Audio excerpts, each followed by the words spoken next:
close your eyes gently. Be comfortable and relaxed.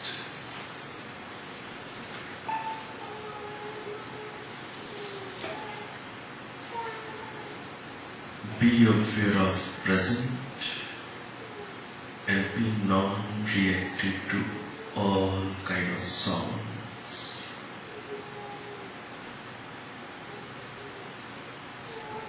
Just accept present as the present is, without any reaction.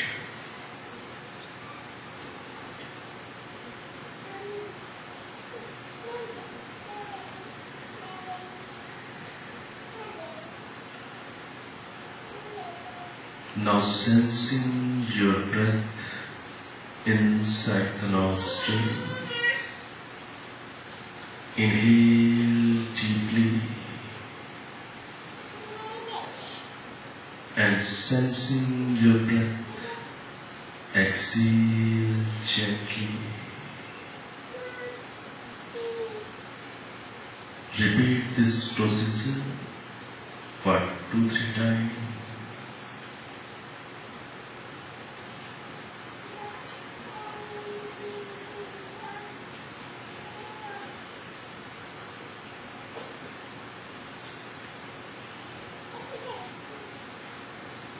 मन को शांत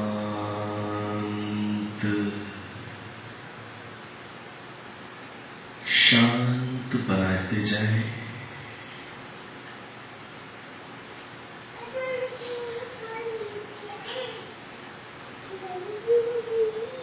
और स्वयं को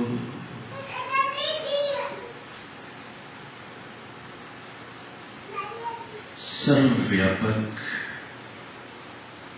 परमपिता परमेश्वर की होली प्रेजेंस के लिए जागरूक करते जाएं। Make yourself aware of His holy presence.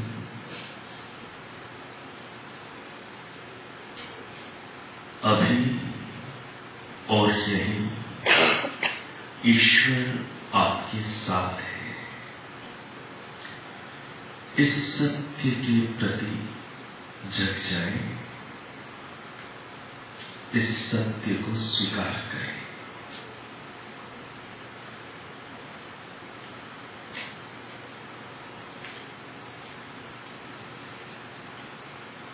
एक वेद मंत्र का मैं उच्चारण करूंगा। उसका भाव है, हे परम पिता परमेश्वर, हम प्रतिदिन प्रातःकाल और सायंकाल आपके प्रति नमस्कार की भेंट अर्पित करते हुए अपने जीवन को शुद्ध पवित्र बनाते हुए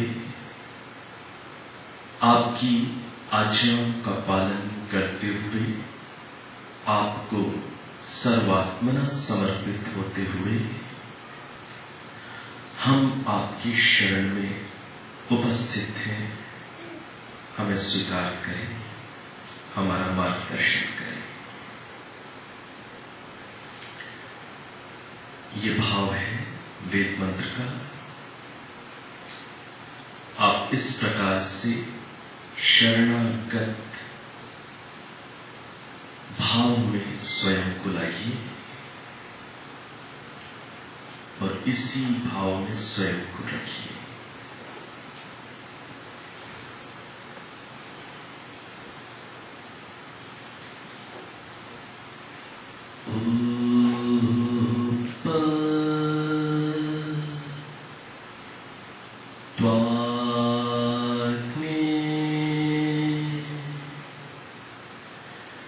दिवे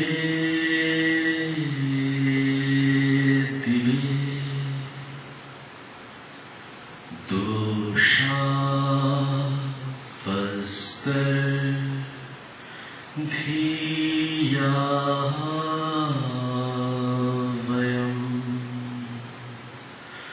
नमो भरन्तएमसि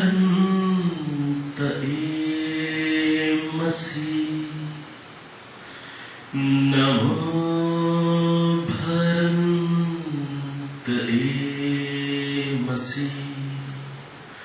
नमो भरन्तएमसि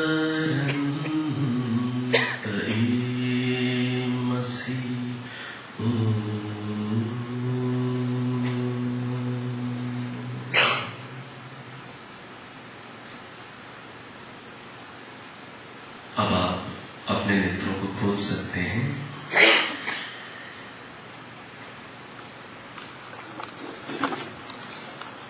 Respected, distinguished scholars, better audience and dear friends,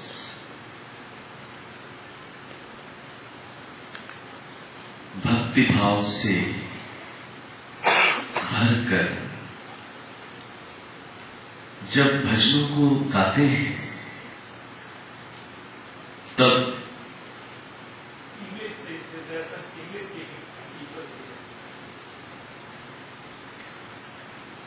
How many of you can't understand Hindi? Please raise your hands. There are only 2 persons.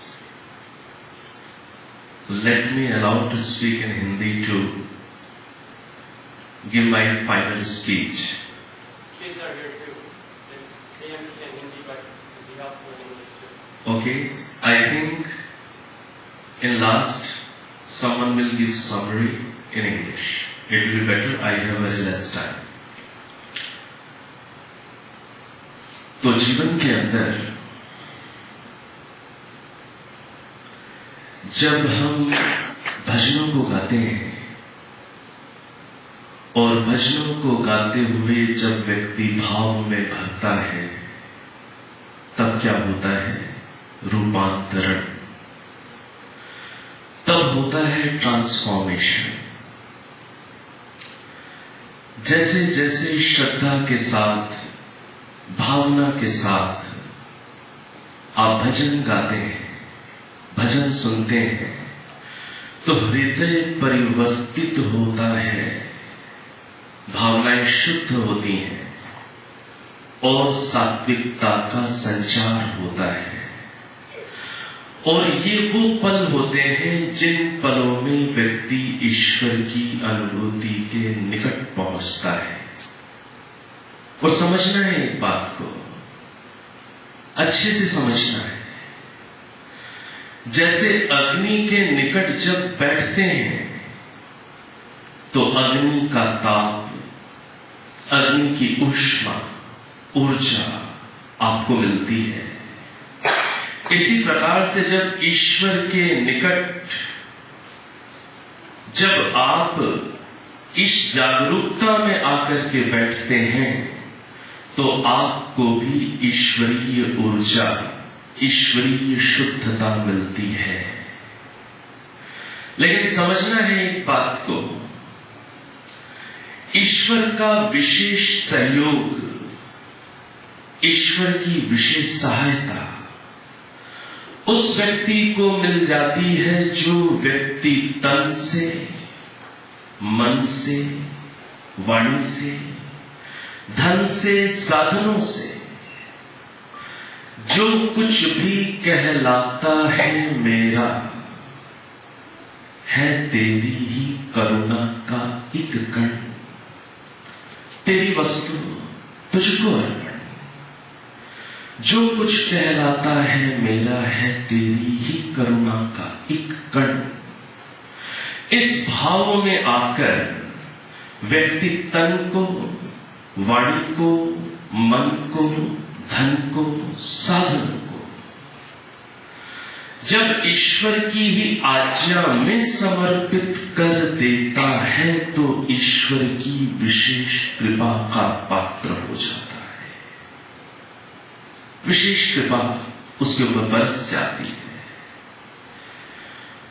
अब विशेष कृपा की प्राप्ति करनी है तो तन, मन, वाणी, साधन जो कुछ भी है, एक तो प्रभु का अनुभव में आ जाए और उसके साथ साथ प्रभु की ही आज्ञा में लगाने का भाव आ जाए, तो अंदर बैठे प्रभु आपको उठा देते हैं ऊंची आध्यात्मिक स्थितियों को, जिनको हम सोचते हैं कि ना जाने इस जीवन में अनुभव कर पाएंगे कि नहीं कर पाएंगे, उस दिशा में आपका एक ये समर्पण, सब कुछ उसका मानने का भाव, जो ज्ञान है, जो बल है, जो इंटेलिजेंसी है आपके अंदर, जो भी डिवाइन क्वालिटीज है आपके अंदर, उन सब को प्रभु का मानकर उसके लिए समर्पित जब आप कर देते हैं, तो प्रभु आपको अंदर उठा देते हैं। भावनाओं में आना भी सरल नहीं होता, लेकिन भावनाओं में आने के बाद अपने व्यवहार को बदलना उससे भी कठिन होता है। इसको समझना है। व्यक्ति भावना में तो आ जाता है, इमोशंस थोड़ी देर के लिए तो पैदा किए जा सकते हैं, उस अंदर गहरे स्पंदन को आप कुछ देर के लिए अनुभव तो कर सकते हैं, लेकिन उस आध्यात्मिक अनुभूति के आधार पर अपने जीवन को बदल देने का संकल्प, अपने जीवन व्यवहार के अंदर ट्रांसफॉर्मेशन लाने का पुरुषार्थ कोई बिरले ही कर पाते हैं, और वो जो पुरुषार्थ जो बिरले कर लेते हैं तो वो समाधिस्थ हो जाते हैं। तो समझिएगा, इस बात को समझिएगा, भावनाएं बहुत जरूरी हैं। भावनाएं तो आधार है, भावनाओं के बगैर तो जीवन शून्य है, लेकिन उन भावनाओं के साथ साथ फिर मेहनत भी आवश्यक है। हमारे हैबिट पैटर्न्स, जन्म जन्मांतर की हमारी आदतें, जन्म जन्मांतर के हमारे हैबिट पैटर्न्स, आज जिस प्रकार से डॉक्टर चंदोरा जी ने आपके सामने घोषणा की कि नेशनल वेजिटेरियन एसोसिएशन के माध्यम से अब हम लोग मिलकर के आगे प्राणियों के जीवन के संरक्षण के लिए, लोगों के स्वास्थ्य के लिए, इस जलवायु को, वातावरण को शुद्ध पवित्र बनाए रखने के लिए एक टीम है, सभी हम उस सबके मेंबर हैं, हम लोग प्रयास करेंगे। बहुत पवित्र कार्य है, बहुत उत्तम कार्य है। व्यक्ति जानता भी है, समझता भी है कि हम एनिमल लवर्स हैं, कितना प्रेम है आपके अंदर पशुओं के प्रति, कितना प्रेम है आपके अंदर पक्षियों के प्रति। हम सभी उस सेंसिटिविटी को जानते हैं, समझते हैं, जिस सेंसिटिविटी के कारण हमारे अंदर प्रेम उमड़ता है दूसरों के लिए। तो इस बात को समझते हुए अब ये भी हम समझते हैं, क्या बात समझते हैं, कैसी डाइट हमारे लिए ठीक है, कैसी डाइट हमारे लिए ठीक नहीं है, समझते हैं। एनिमल्स की रक्षा के लिए हमारा क्या कर्तव्य है, हम समझते हैं। इस वातावरण को शुद्ध रखने के लिए हम इस बात को जानते हैं कि स्लॉटर हाउसेस बंद हो जाने चाहिए। सबसे अधिक मीथेन का प्रोडक्शन स्लॉटर हाउसेस से होता है, हम समझते हैं। तो जो हम समझते हैं वो हमारे जीवन में आ जाए तो प्रभु की भक्ति की गहरी शुरुआत है। इसको समझिएगा। जो हम अच्छा जानते हैं, जो हम सत्य जानते हैं, जो हमारा जानना वैज्ञानिक है, प्रभु के आदेश के अनुसार है, वो जानना जीवन में समा जाए, इम्प्लीमेंटेशन के मोड में हमारा जीवन आ जाए, तो प्रभु की भक्ति गहराई में चली जाती है। तो आप सभी प्रभु भक्त हैं, ईश्वर भक्त हैं। इन बातों को समझते हुए जब कभी अपनी बनाई हुई जन्म जन्मांतर की आदत आपको, किसी को अपने टेस्ट के कारण फिर उसी ओर खींचती हुई नजर आए। आदत है, जन्म जन्मांतर की आदतें हैं, हैबिट पैटर्न्स हैं। जानते हुए, समझते हुए, सब कुछ समझते हुए जब कभी ऐसा महसूस हो कि इस टेस्ट बड के कारण फिर से मेरा झुकाव हो रहा है, फिश, सी एनिमल्स, जो भी नॉन वेजिटेरियन डाइट है, उस ओर मेरा खिंचाव हो रहा है, झुकाव हो रहा है, तो प्रभु से प्रार्थना करने लग जाइए, रक्षा करिए, मेरे अंदर शुद्ध ज्ञान का संचार करिए। ये क्या बात हुई कि मैं समझता हुआ भी फिर उसी ओर झुक रहा हूं, उसी पाप की ओर जिस पाप को करके आपकी कृपा से वंचित हो जाऊंगा, उस पाप की ओर झुक रहा हूं। तो हे प्रभु, आप मेरे अंदर बैठे हुए हैं, मेरी मानसिक स्थिति को बदलने में मेरी सहायता कर दीजिए। इस मन को पलट दीजिए जिसके अंदर दूसरे के प्रति सेंसिटिविटी इस समय नहीं जल पा रही, करुणा नहीं आ पा रही। प्रभु, मेरा हृदय करुणा से भर दीजिए, मैं किसी को मारकर अपना पेट भरने वाला ना हूं। ये भाव मेरे अंदर भर दीजिए। तो ऐसे जब हम जीवन के अंदर अपनी आदतों को समझते हुए रूपांतरित होने की मेहनत करनी शुरू कर देते हैं, तो प्रभु की विशेष कृपा जीवन में हमें मिलनी प्रारंभ हो जाती है। ये जो जीवन है, इस जीवन का क्या भरोसा? कोई भरोसा है? कल का सूरज देख पाए न देख पाए, कोई भरोसा है? कोई भरोसा नहीं। जितनी जल्दी जाग जग जाए और जितनी जल्दी अपने आप को परिवर्तित करने के लिए कदम आगे बढ़ जाए, जितनी जल्दी हो जाए, वही सच्ची सुबह है। क्षण भंगुर जीवन की कलिका,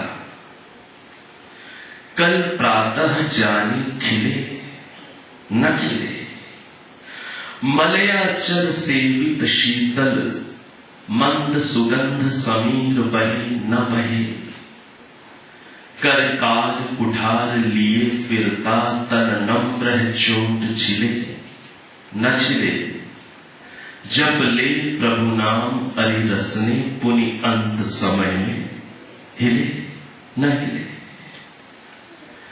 प्रभु का नाम जपने का गहरा भाव क्या है? गहरा भाव है कि प्रभु की सत्ता के प्रति सजगता बनी रहे, और प्रभु की सत्ता के प्रति सजगता के साथ साथ ये प्रभु क्या चाहते हैं मुझसे, ये मेरे साक्षी परमात्मा, ये मेरी जगत जननी मुझसे क्या चाहती है, प्रभु की इच्छा के अनुसार मेरा जीवन में बनाता चला जाऊं। ये है नाम स्मरण, इसे कहते हैं नाम स्मरण। प्रभु की सत्ता के प्रति जागरूकता, प्रभु के नाम के मन में स्मृति के साथ, स्मरण के साथ सत्ता के प्रति सजगता, और सत्ता के प्रति सजगता के साथ ये प्रभु मुझसे क्या चाहते हैं वैसा जीवन बनाने का पुरुषार्थ, ये सब मिलाकर कहलाता है सच्चा नाम स्मरण। तो जीवन के अंदर हम अपने आप को बदल दें तो ये जीवन हमारा सफल है। आज मुझे बहुत अच्छा लगा देखकर कि कितनी मेहनत से छोटे छोटे बच्चों को भजन आप लोगों ने तैयार कराए हैं, और मैं जो हमारे आज के यजमान हैं श्री मुकुट जी, इनका धन्यवाद करता हूं कि किस प्रकार से उत्साह के साथ बच्चों को सबको लेकर के आप लोग यहां पर आए हैं। आप सभी का स्वागत है।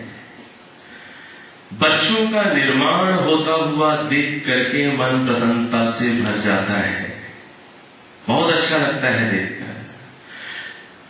उसके साथ साथ एक चीज पर आप विशेष ध्यान दे रहे होंगे, बच्चों को ऐसा बनाना है कि बच्चे अपनी जो भारतीय संस्कृति है, अपनी जो वैदिक संस्कृति है, अपनी जो ऋषियों की जो परंपरा है, उस वैदिक संस्कृति अपना जो सच्चा हिंदुइज्म है, उसके प्रति बच्चों का नॉलेज इतना डीप बने, इतना गहरा बने, इतना साइंटिफिक बने, इतना लॉजिकल बने, इतना ऑथेंटिक बने कि ये हमारे बच्चे कल जब कॉलेज में जाएंगे, हॉस्टल लाइफ में जाएंगे, या यदि उस लाइफ में है, तो ये बच्चे हिंदुइज्म में के ऊपर पूछे जाने वाले क्वेश्चंस, हर चीज का आंसर बड़े साइंटिफिक ढंग से, लॉजिकल ढंग से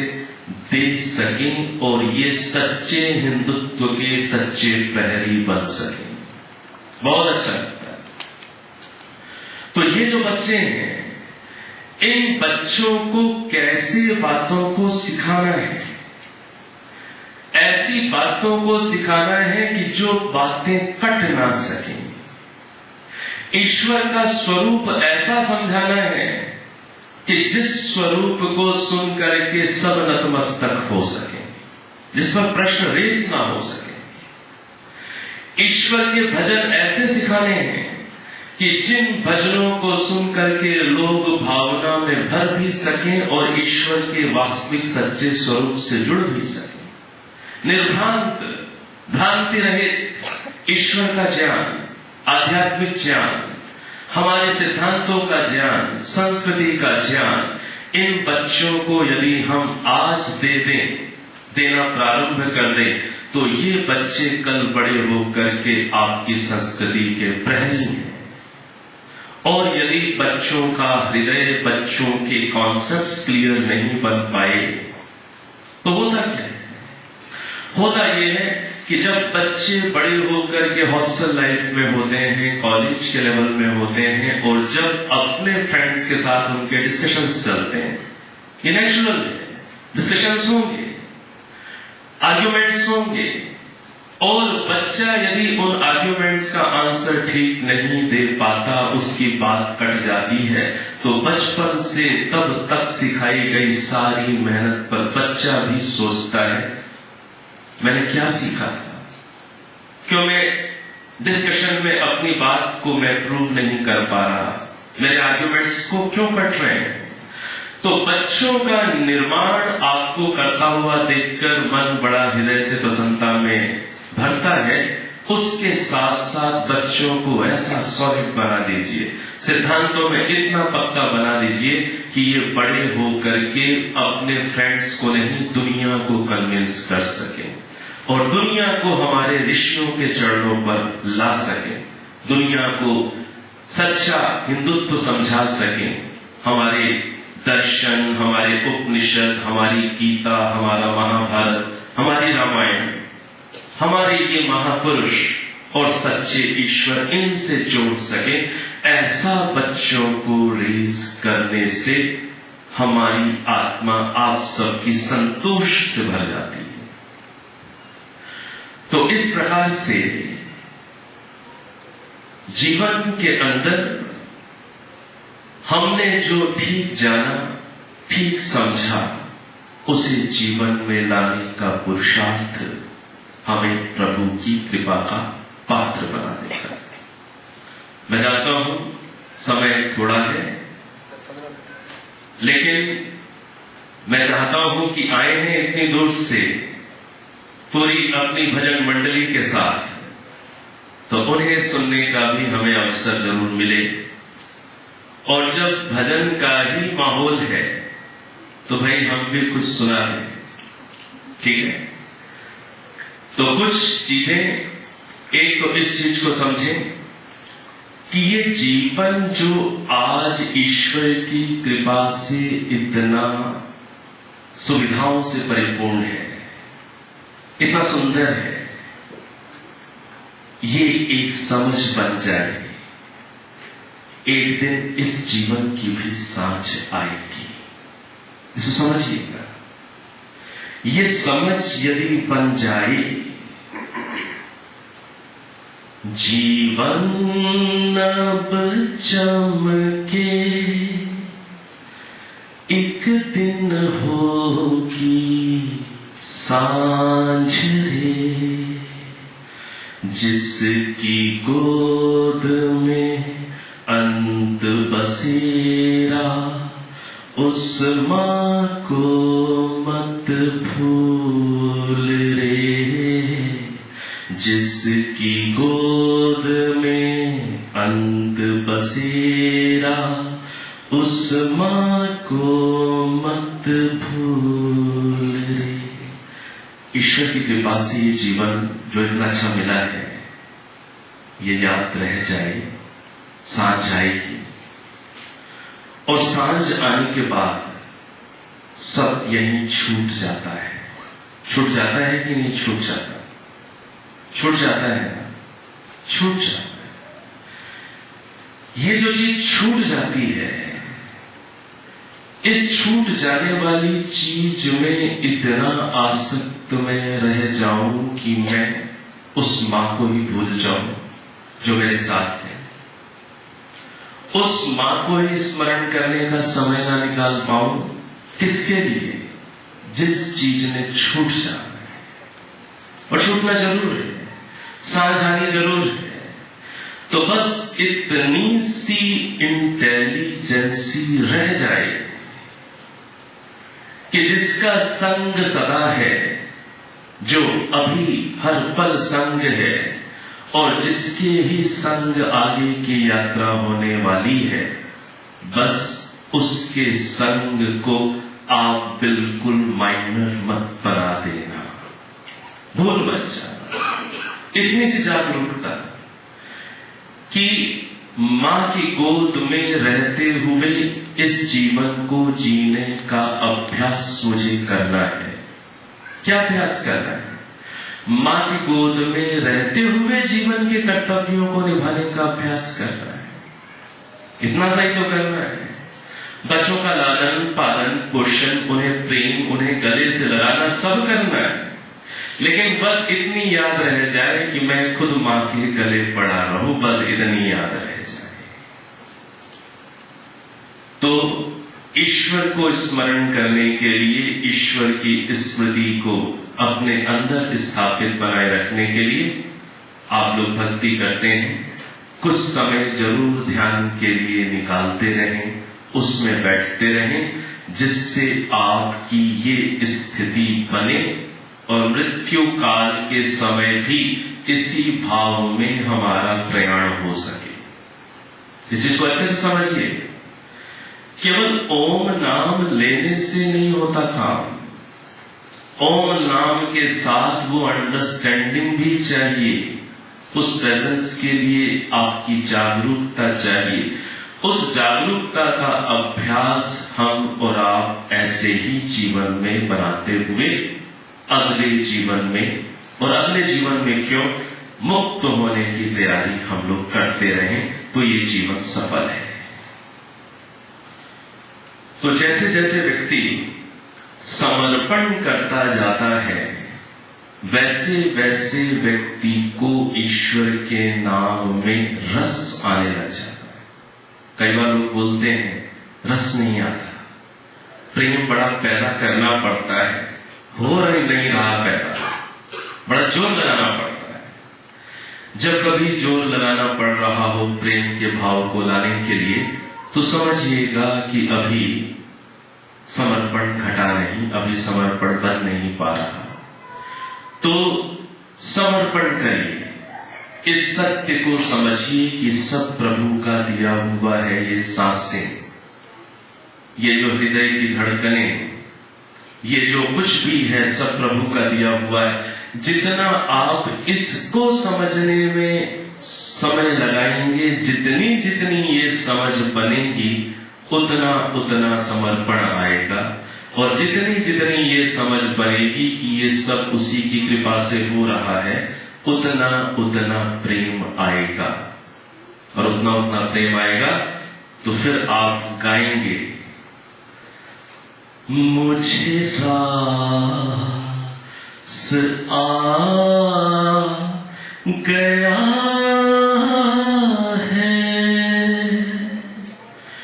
तेरे दर पे सर झुकाना,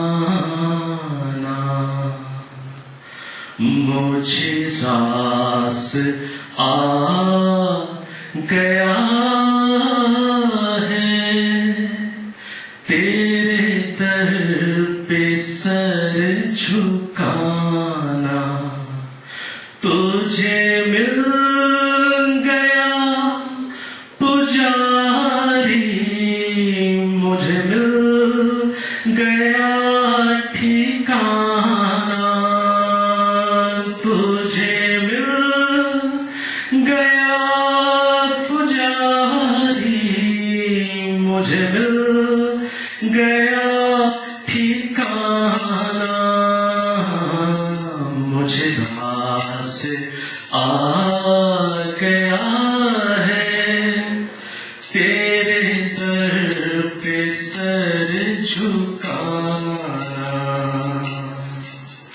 तेरी दया हो सब पर है जगत के खिलैया है, जगत के खिलैया, मझधार में है नैया, तुझे पार है लगाना, मझधार में है नैया, तुझे पार है लगाना, मुझे रास आ गया है तेरे दर पे सर झुकाना।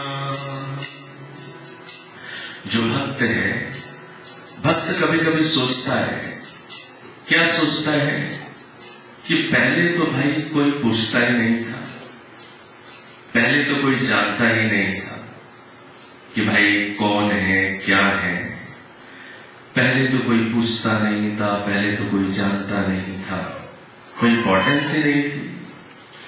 तो भक्त तो सोचता है कि जब से प्रभु मैंने तुझे याद करना शुरू किया है, तब से मेरी जिंदगी खजाना बन गई, तब से लोग ना जाने क्यों मेरी ओर खींचते चले जाते हैं। भक्त ऐसे सोचता है, पहले तो कोई पूछता ही नहीं था, कोई पहचानता ही नहीं था। तो भक्त इस भाव में आकर के क्या है भजन की पंक्तियां, मुझे कौन जानता था तेरी बंदगी से पहले, तेरी बंदगी से पहले, तेरी याद ने बनाई मेरी जिंदगी खजाना, तेरी याद ने बनाई मेरी जिंदगी खजाना, मुझे रास आ गया है तेरे दर पे सर झुकाना। तो सर तो झुकाया हुआ है आप सब ने, तो ये जो सर झुका हुआ है ये झुका ही रहे, उठे, उठ जाता है ना सर। जैसे ही कोई अच्छा काम किया, जो सर झुका रखा था उठ जाता, क्या आ जाता है? मैं आ जाता है। तो भक्त की स्मार्टनेस ने यही है, आप सभी ईश्वर भक्त हैं, इसी में स्मार्टनेस है कि जो झुका दिया वो झुका ही रहे, उठे नहीं। जो कुछ भी करते हैं उसमें करते हुए किसकी मोहर लगनी चाहिए? अपनी की प्रभु की? प्रभु की। और थोड़ा सा चादर उठाकर समेट दी कि मोहर अपनी लग जाती है। बड़ा जिसे कहते हैं बहुत ही नाजुक क्षेत्र है। कहीं गंदगी है और मैंने झाड़ू मार दिया और ध्यान नहीं रहा कि मोहर मेरी लग रही है, तो फिर प्रभु से दूर हो जाएंगे। तो जो सर झुकाया है आपने समर्पण के अंदर, साधना के अंदर, उस सर को दिन भर झुका करके रखना साधना के उत्कर्ष पर व्यक्ति को पहुंचा देता है। भाव में आकर के हम झुक तो जाते हैं, उसी को मेंटेन जीवन में कर लेना हमें साधना में आगे लेकर के चला जाता है। तो मैंने कुछ बातें शायद बहुत कुछ संकेत रूप में बहुत कुछ कह दिया है, समझदार लोग समझते हैं। तो हम अपने जीवन को ट्रांसफॉर्म करें, सर को झुका करके ही रखें और अपनी नई पीढ़ी को ऐसा बनाएं कि उनका सर किसी के सामने झुके रहे। ठीक है? धन्यवाद सबका।